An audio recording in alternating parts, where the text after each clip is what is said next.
자, 구원을 받았다는 말에 세 가지 다른 시상과 의미가 있습니다. 저희가 수요 예배 시간에 우리 공부하고 있는 로이드 존스 목사님의 로마서 강해, 지금 우리가 확신이라고 하는 5장을 강의한 책이 확신인데요. 거기에서 목사님께서 로마서 5장 9절 10절의 말씀을 강의하신 내용 중에 한 부분을 제가 여러분에게 소개하겠습니다. 구원을 받는다는 말에 세 가지 다른 시상과 의미가 있다는 겁니다.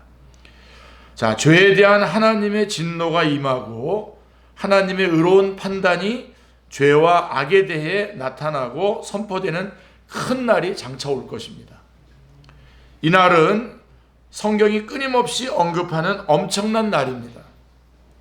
문제는 우리가 어떻게 장차 올 그 큰 심판날에 안전할 것인가를 알고 안심할 수 있는가입니다. 자, 이 점에 있어서 우리가 결정적으로 중요한 것은 우리가 구원받는다라고 하는 saved라고 하는 그 어휘가 성경에서 사용될 때에 세 가지 다른 시상과 의미로 쓰여졌다라고 하는 것을 알아야 한다는 것입니다. 지금 로이드 존스 목사님의 책을 제가 읽어드리는 겁니다. 지금 우리는 이 점에 있어서 혼동해서는 안 됩니다.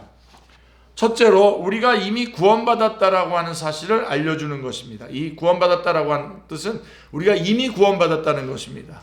We have been saved 이렇게 되어 있습니다. 우리가 이미 죄책으로부터 구원을 받았다는 것입니다. 그러니까 이는 끝난 거죠. 이미 우리 구원받은 겁니다. 로마서 5장 1절에 우리가 믿음으로 의롭다 하심을 받았으니 우리 주 예수 그리스도로 말미암아 하나님과 화평을 누리자라고 이렇게 말씀하고 있습니다. 그러니까 우리 이미 구원받은 겁니다. 과거에 있었던 것입니다. 그런 의미에서 우리는 이미 구원을 받은 것입니다. 자, 그게 하나고요. 그러나 또 다른 의미에서 둘째로 우리는 아직도 구원을 받고 있습니다. We are still being saved 이렇게 돼 있어요. 그러니까 아직도 구원을 받고 있습니다. 그러니까 우리는 죄의 세력과 죄의 그 오염으로부터 구원을 받고 있는 것이죠. 그러니까 우리의 죄에 대한 관계는 죄책 하나만이 아닌 것입니다. 그러니까 우리가 죄를 졌고 그 죄를 지은 그 값을 지불하면 끝나는 것이 아니라 죄책에 대한 것만 해결하면 끝나는 것이 아니라 불행히도 그 이상의 무엇이 있습니다. 우리의 고민과 우리의 문제에는 우리가 어떤 범죄 행위를 저질렀다는 사실은 우리가 하나님 앞에서 죄책이 있다고 하는 것만이 아닙니다. 아담의 죄는 사람의 본성 자체에 영향을 주었습니다. 인간의 본성은 오염되었고 사람은 죄의 세력의 지배 아래 떨어지게 되었던 것이다. 떨어졌습니다. 자, 그러므로 우리는 그 방면에서도 구원을 받을 필요가 있는 거죠. 죄책으로부터만 구원받는 게 아니라 그 방면에 있어서 죄의 오염과 죄의 세력으로부터도 구원을 받아야 되는 것이죠. 우리의 구원이 필요한 것은 하나님의 율법 앞에서의 죄책에서 벗어나는 것만이 아닙니다. 우리는 역시 우리를 억눌러 왔던 이 무서운 세력과 아직도 그렇게 될 경향으로부터 구원받을 필요가 있는 것입니다. 그뿐 아니라 우리는 죄의 오염과 우리의 기질을 손상시키고 악용하고 불순하게 하는 우리의 성질 자체에 미치는 죄의 영향, 죄의 오염과 죄의 영향으로부터 구원받을 필요가 있는 것입니다. 그리스도인은 그것으로부터 구원을 받고 있습니다. 그러니까 우리는 구원받았고요. 이미 죄책으로부터 구원받았고 그리스도인은 그것으로부터 구원을 받고 있습니다. 사실 오늘 이 부분과 연결해서 우리가 진정한 행복을 설명하려고 하는 것인데요. 자, 그것이 바로 성화입니다. sanctification이라고 합니다. 성화는 현재 우리 가운데서 계속되고 있는 진행 과정입니다. 어쨌든 우리가 구원을 생각할 때에 또 다른 시상이 있는데, 자, 과거의 죄책, 그 다음에 현재에서의 점점점 그 죄의 세력과 죄의 오염으로부터 우리가 점점점 구원받아가는 성화가 있고, 그 다음에 세 번째로 그것은 전적으로 미래형으로 되어 있는데요. 사도가 여기서 로마서 5장 9절 10절이죠. 여기서 주로 생각하고 있는 것은 이 미래의 시상입니다. 왜냐하면 우리가 최종적으로 완벽하게 구원받을 날이 올 것이기 때문입니다. 예, 최종적이고 완벽한 구원의 날이 있다는 것, 그런 그 구원이 있어요. 이것은 우리가 죄의 세력의 위험으로부터 벗어날 뿐만 아니라 사탄 마귀죠. 예, 사탄 마귀의 세력으로부터 완전히 벗어날 뿐만 아니라 우리 몸 자체도 죄로부터 완전히 벗어나게 되는 것이죠. 예. 이것을 바로 영화라고 합니다. 영화, 글로리피케이션이라고 합니다. 영화. 우리가 로마서 8장 23절에서 다시 대하게 될 것입니다. 그뿐 아니라 또한 우리 곧 성령의 처음 익은 열매를 받은 우리까지도 속으로 탄식하며 양자될 것 곧 우리 몸의 속량을 기다리느니라 라고 말씀하고 있습니다. 바로 그것이 구원의 최종적인 국면입니다. 이 최종적인 국면에서 우리는 모든 방면에서 죄로부터 완벽하고 철저하게 구원받게 될 것입니다. 죄체, 죄의 오염, 죄의 영향, 죄의 세력으로부터 완전하게 구원을 받게 될 것입니다. 그리고 우리는 거기에서 유다서 1장 24절에서 말한 것처럼 그 영광 앞에 흠이 없이 기쁨으로 서게 될 것이다. 이게 로이드 존스 목사님의 강해에서 나오는 내용입니다. 그러니까 즉각적인 구원의 즉각적인 구원, 이건 박영선 목사님이 잘 설명해 주시는데요. 즉각적인 구원입니다. 즉각적인 구원. 예. 과거에서 죄책에 대해서 즉각적으로 구원받죠, 우리가. 그 다음에 계속적으로 죄의 그 오염된 것을 다 벗겨내는 그런 성화, 점점점 거룩해져가는 계속적인 구원입니다. 이걸 성화라고 그러고요. 예. 그 다음에 영원한 구원이죠. 완전히 이제 넘어가는 거죠. 그러니까 우리 그 이스라엘로 말한다면 애굽에 있다가 출애굽해가지고 광야에, 그래서 요단강 그 홍해를 건너는 것이 즉각적인 구원이라고 한다면 계속해서 또 광야에서 점점점 거룩해져가는 싸움을 하지 않습니까? 이것을 성화라고 얘기하고, 그 다음에 마지막에 요단강을 건너가는 완전한 구원이 있는 거죠. 예. 그래서 그것을 영화라고 합니다. 미래에 일어날 일이죠. 우리가 이 땅에서 이루어지지 않습니다. 이 영화는. 예, 주님께서 우리를 다 불러가셔서 영화롭게 하십니다. 자, 오늘 말씀의 핵심은, 오늘 제가 말씀드리려고 하는 말씀의 핵심은, 자, 죄인인 인간은 비참한 운명하에 놓여 있다는 겁니다. 지난주에 제가 행복의 첫 단추에 대해서 여러분하고 나누면서 우리가 예수님 구주로 영접하는 첫사랑을 다시 감격을 회복했는데, 자, 오늘은 그 이어서 죄인인 인간은 비참한 운명하에 놓여 있다는 것이고요. 근데 예수님만이 죄인의 그 비참한 운명을 해결해 주실 수 있는 유일한 분이십니다. 이걸 구원이라고 합니다. 그래서 제가 먼저 구원에 대한 양상을 세 가지로 여러분에게 말씀을 드렸고요. 자, 그래서 예수님을 믿는다라고 하는 것은 단순히 지적인 동의가 아니라 예수님을 주님으로 모시는 겁니다. 예수님을 나의 주님으로 모시는, 내 주인으로 모시는 것입니다. 예. 이게 구원입니다. 이게 정말로 예수님을 믿는다는 것이죠. 예수님을 단순히 지난날의 나의 과거의 죄를 용서해 주신 지난날의 구주 정도가 아니라 예수님을 내 마음의 중심에서 예수님이 나의 삶의 주님이 되어 주시는 것. 예. 이것이 진짜로 믿는다는 뜻입니다. 예. 자, 믿음이란 삶의 주인이 바뀌는 것입니다. 자, 그러면 다시 좀 돌아가서 지난주의 말씀과 함께 연결해서, 자, 예수 그리스도를 반드시 믿어야 되는 이유가 뭡니까? 우리가 예수님을 반드시 믿어야 되는 이유가 뭡니까? 기독교 신앙의 핵심은 예수 그리스도입니다. 기독교는 예수 그리스도를 떠나서는 존재할 수 없습니다. 구원 문제를 이야기할 때에 어떤 사람은 죄 짓지 않고 착하게 살면 되지 꼭 예수님을 믿어야 하느냐고 묻습니다. 많은 사람들이 이렇게 묻습니다. 또 어떤 사람은 아무 것이나 좀 진실하게 믿으면, 그냥 진실하게 믿으면 되는 것 아니냐, 그 어떤 것이라도. 자, 그러나 기독교는 예수 그리스도 이외에 다른 구원의 길이 없다고 아주 단언하고 있습니다. 분명하게 말씀하고 있습니다. 혹시 제가 성경을 찾아보면서 혹시 이 문제에 있어서 좀 다른 어떤 길이 있는가를 혹시 성경이 얘기하고 있지 않는가 자세히 살펴봤지만 없습니다. 이 부분에 있어서 성경은, 기독교는 단호합니다. 예수 그리스도 외에 다른 구원의 길은 없습니다. 그래서 여러분 선교사님들이 저 끝까지 가는 거예요. 저 땅 끝까지 가고 그 위험한 곳까지 들어가는 것이 이유가 뭐니까 예수님이 아니면 구원받는 길이 없기 때문에 그렇습니다. 예. 저도 목사를 하는 이유가 바로 끝까지 하는 이유가 바로 그겁니다. 예수님 이외에 다른 구원의 길이 없기 때문에 이 예수님을 전하라고 저를 주님께서 인도해 주셨기 때문에 이 일을 하는 겁니다. 그렇지 않고 다른 여러 가지 구원받을 수 있는 방법이 여러 가지가 있다면 제가 굳이 꼭 교회 나와서 예수님 믿고 이렇게 이렇게 하라고 말하지 않죠. 다른 구원의 방법들이 있으면 그 방법으로 각각 구원받으면 되잖아요. 근데 성경은 이 부분에 있어서 단호합니다. 없다는 겁니다. 다른 길은 없습니다. 요한복음 14장 6절에 예수께서 이르시되 내가 곧 길이요 진리요 생명이니 나로 말미암지 않고는 아버지께로 올 자가 없느니라. 분명하게 말씀하고 있습니다. I am the way, the truth, the life라고 되어 있어요. 그리고 사도행전 4장 12절에 이렇게 되어 있죠. 다른 이로서는 구원을 받을 수 없나니 천하 사람 중에 구원을 받을 만한 다른 이름을 우리에게 주신 일이 없습니다. 12절인데 11절에 예수님에 대해서 얘기하고 12절에서 바로 이렇게 얘기하고 있습니다.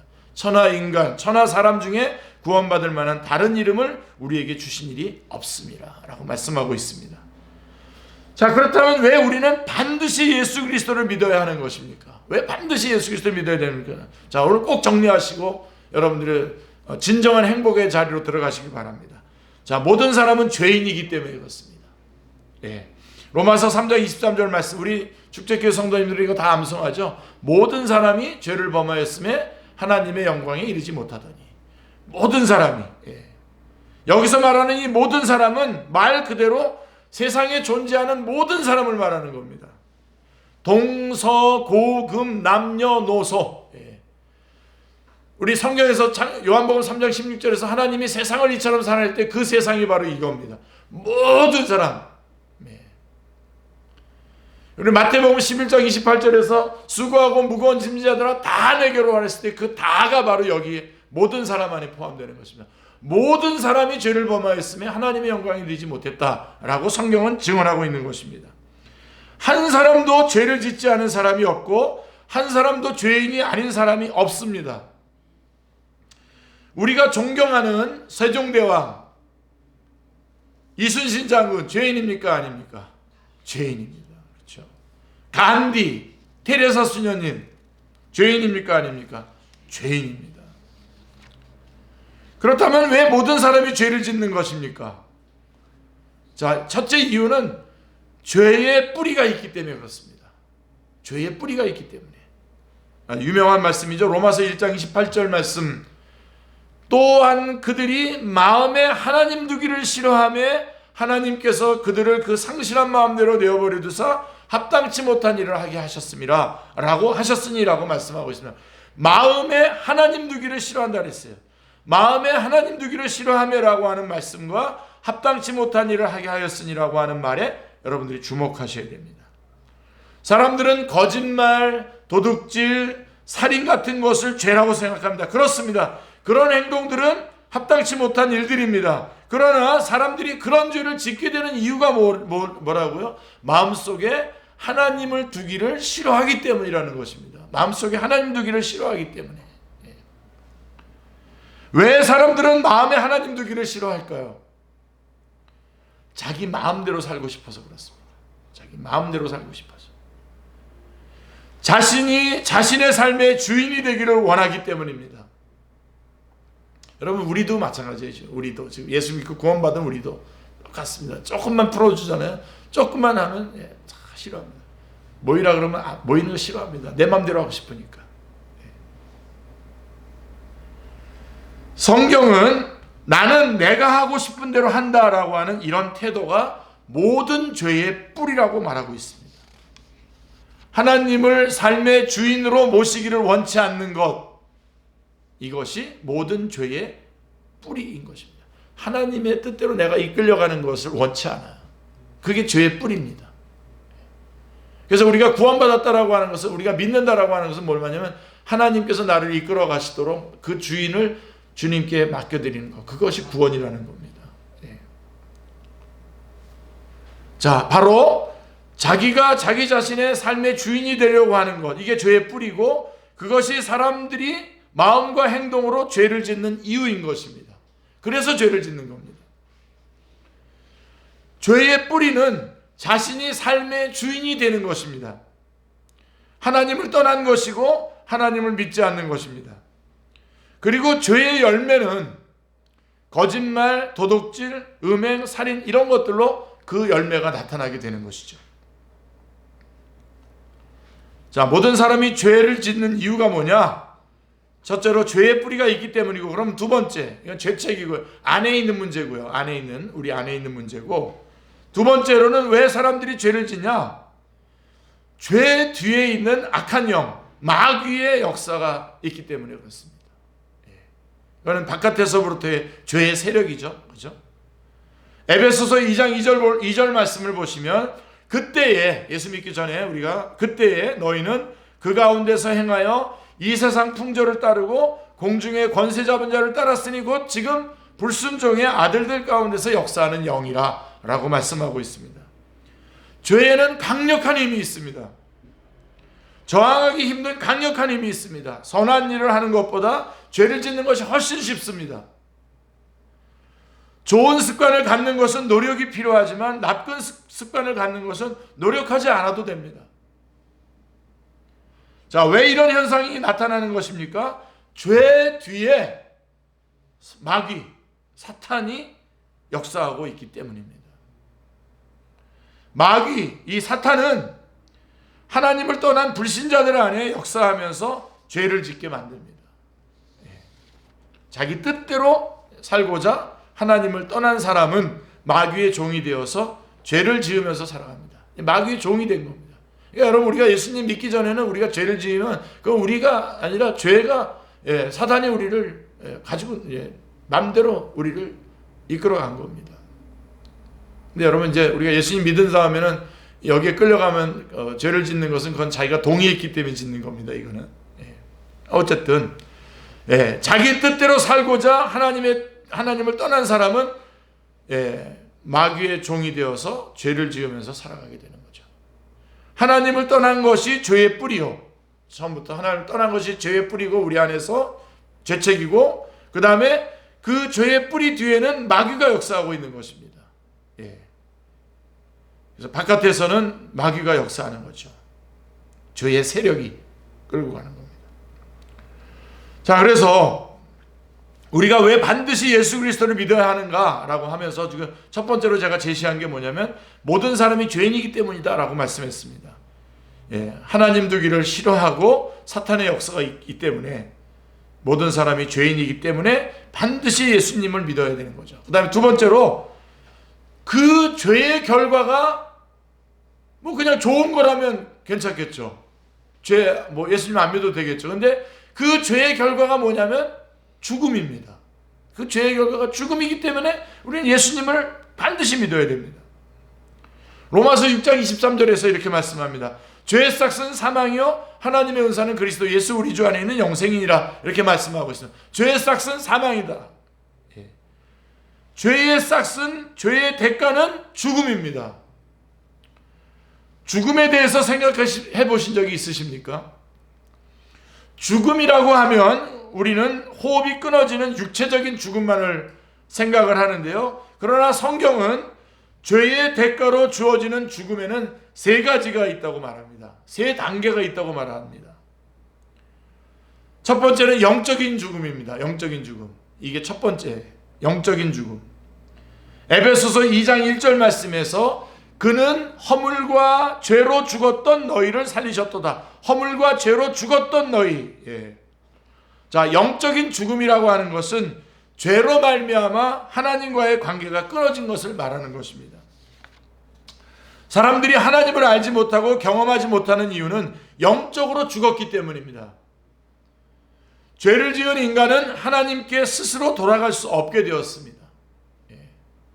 그러니까 여러분, 제가 자주 말씀드리지만 비유로 말씀드린다면, 그 대지에서 뿌리가 뽑힌 나무를 생각하시면 이게 바로 영적으로 죽은 겁니다.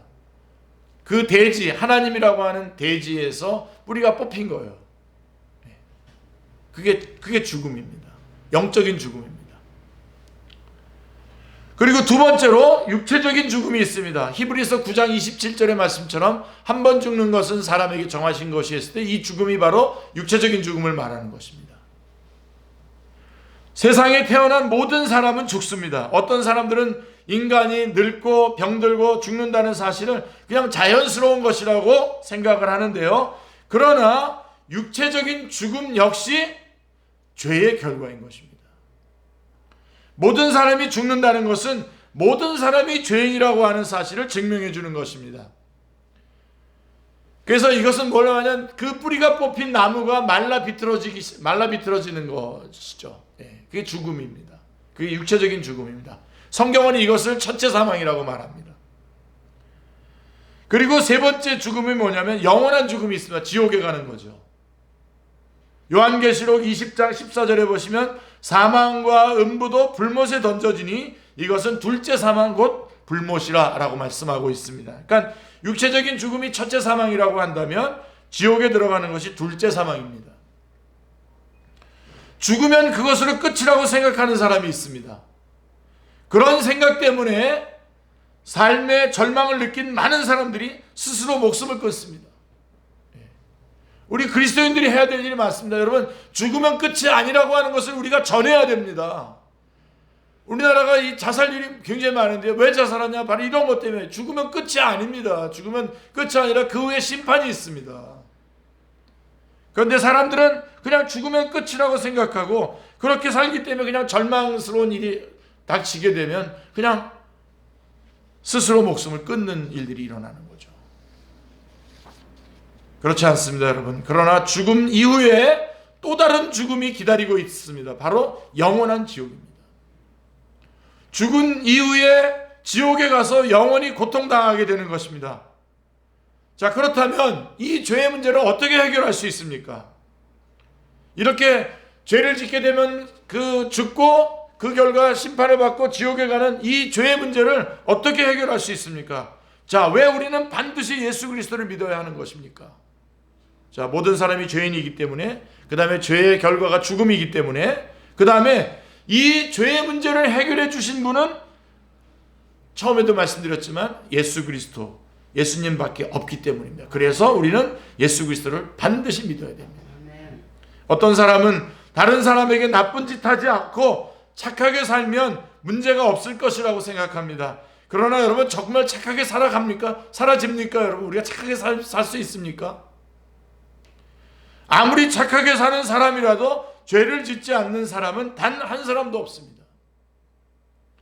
여러분들이 잘 아는 성철 스님도 돌아가실 때 내 죄가 수미산에 넘쳐서 무간지옥으로 떨어진다고 얘기했어요. 죽음 앞에서는 그는 솔직하게 고백한 거예요. 자기 고백. 불자들은 그거를 대스의 고원이라고 그렇게 말하지만요, 그게 아니에요. 죽음 앞에서 그는 진실하게 말한 거예요. 아니, 죄인이라고. 자기 죄가 수미산이라고 해서 불교에서 말하는 가장 높은 산을 말하는 그 수미산을 넘게 죄를 졌다는 거예요. 그래서 무간지옥에 떨어진다는 거예요. 어떤 사람은 선을 행하면 괜찮을 것이라고 생각합니다. 그러나 여러분, 선을 행한다고 해서 선을 행하는 만큼 죄가 없어지는 것이 아니지 않습니까? 자, 과거에 다른 사람을 경제적으로 도와준 적이 있다고 해서 남의 물건을 훔친 사람이 그 죄를 면제받을 수 없는 것과 같은 것입니다. 또 어떤 사람들은 무엇을 믿든지 종교를 가지기만 하면 된다고 생각합니다. 어느 것든지 성실하게 잘 믿으면 된다라고. 대부분의 종교는 인간에게 죄의 문제가 있고 그것으로 인해서 고통을 당한다는 사실을 어느 정도는 다들 인정을 해요. 그러면서도 이제 집중은 고통에 집중을 하죠. 죄에 집중하지 않고. 그러나 그 어떤 종교도 죄에 대한 완벽한 해결책을 제시해 주지 못했습니다. 죄의 문제를 해결해 주실 분은 오직 예수님밖에 없습니다. 그래서 예수님을 그리스도라고 하는 것입니다. 자, 예수님은 어떤 분이십니까? 마태복음 16장 16절 말씀해 보시면 시몬 베드로가 대답하여 이르되 주는 그리스도시요 살아계신 하나님의 아들이시니이다 라고 말씀하고 있습니다. 자, 하나님의 아들이십니다. 예수님께서는 약 2000년 전에 인간의 모습으로 이 땅에 오셨습니다. 예수님은 완전한 인간이셨을 뿐만 아니라 하나님의 아들이시기도 했습니다.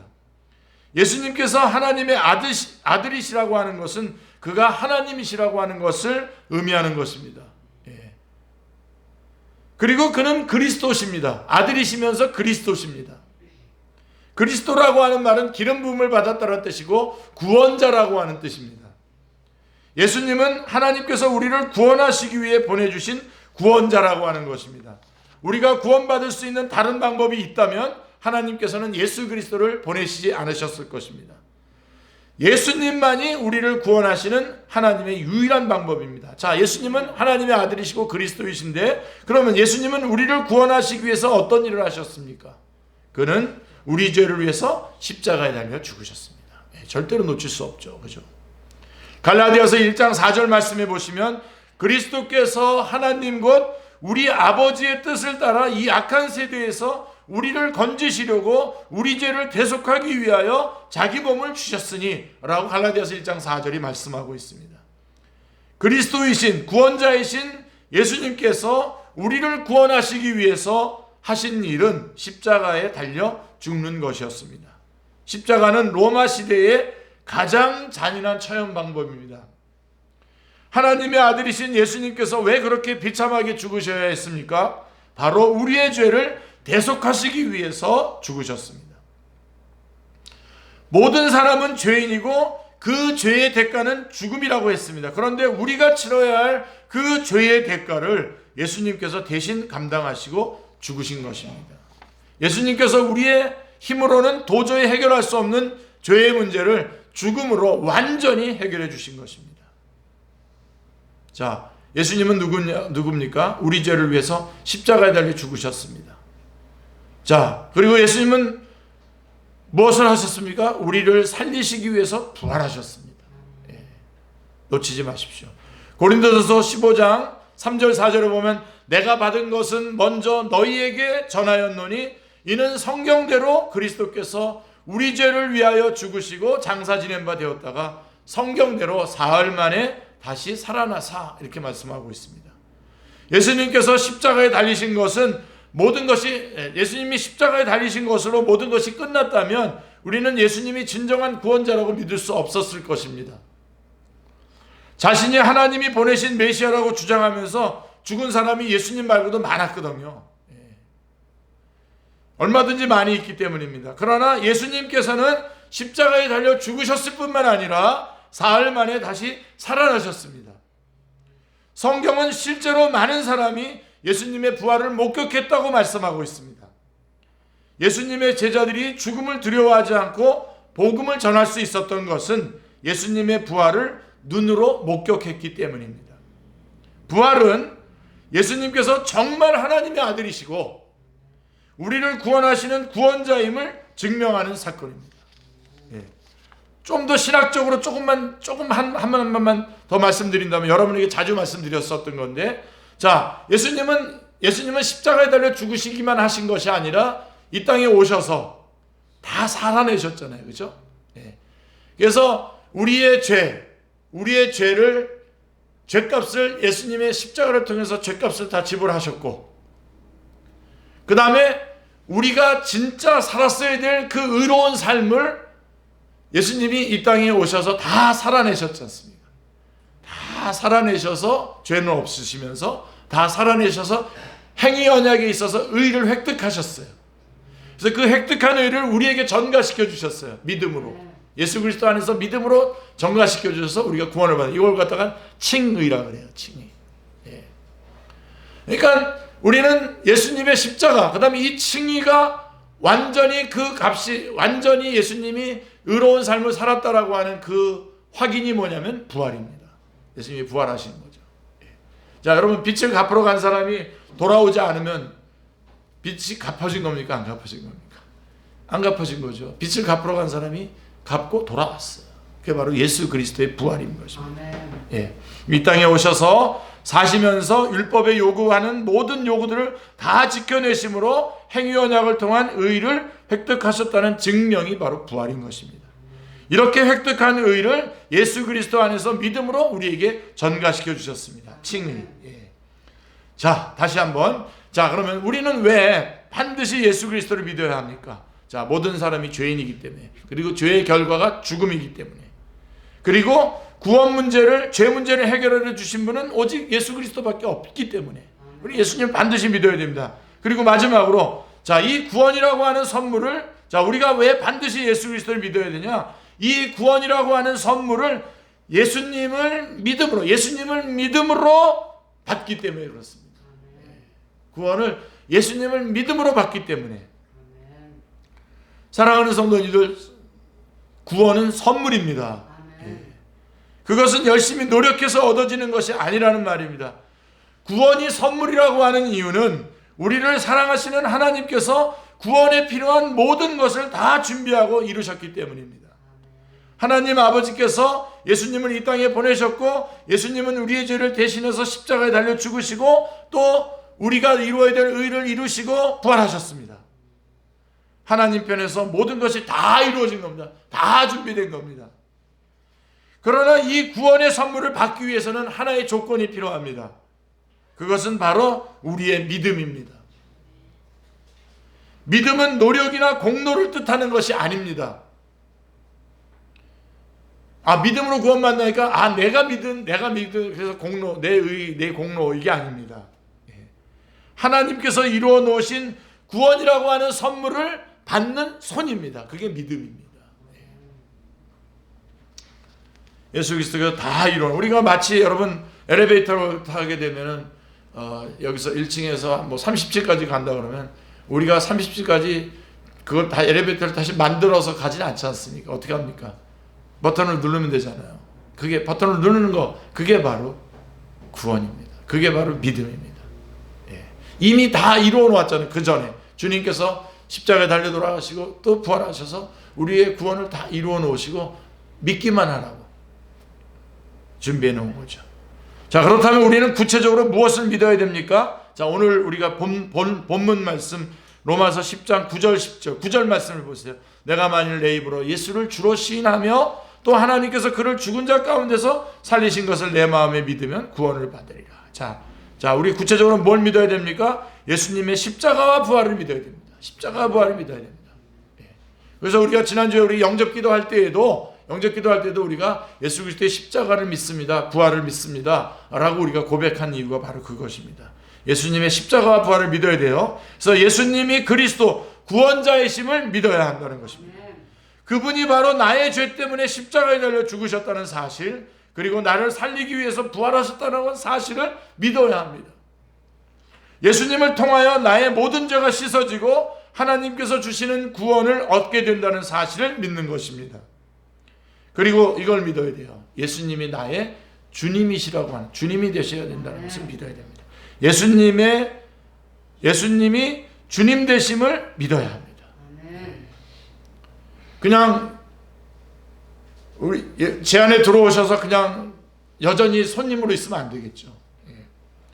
예수님을 진정으로 믿고 영접하기를 원한다면 예수님을 주님이라고 고백해야 돼요. 내 삶을 이제는 주님께 맡기고 주님께서 이끌어가도록 나의 삶을 그에게 드리고 나는 깨끗하게 순종하면서 살아가기로 하는 것, 그거를 믿는 것이죠. 예수를 주로 시인하며의 의미가 바로 그 뜻입니다. 만약 예수님을 믿겠다고 하면서 예수님께서 주님이 되기를 원치 않는다면 그것은 올바른 믿음이 아닙니다. 한번 체킹해 보셔야 됩니다. 여러분, 죄의 뿌리가 무엇입니까? 죄의 뿌리, 하나님을 삶의 주인으로 모시지 않는 것, 이것이 죄의 뿌리입니다. 그것 때문에 사람들이 죄를 짓고 있는 것입니다. 하나님을 주인으로 삼는다면, 로마서 3장에서도 쭉 나와요. 죄들이 쭉 나오는데요, 3장 18절에 가보면 결국은 하나님을 두려워하지 않는 것이 죄의 결정적인, 모든 죄의 결정적인, 로마서 1장 18절부터 쭉 3장 20절까지 쭉 죄에 대해서 하면서 마지막 결론이 뭐냐면 사람들이 하나님을 두려워하지 않는다는 거예요. 하나님을 마음의 중심에 놓지 않는다는 거예요. 그게 죄의 뿌리입니다.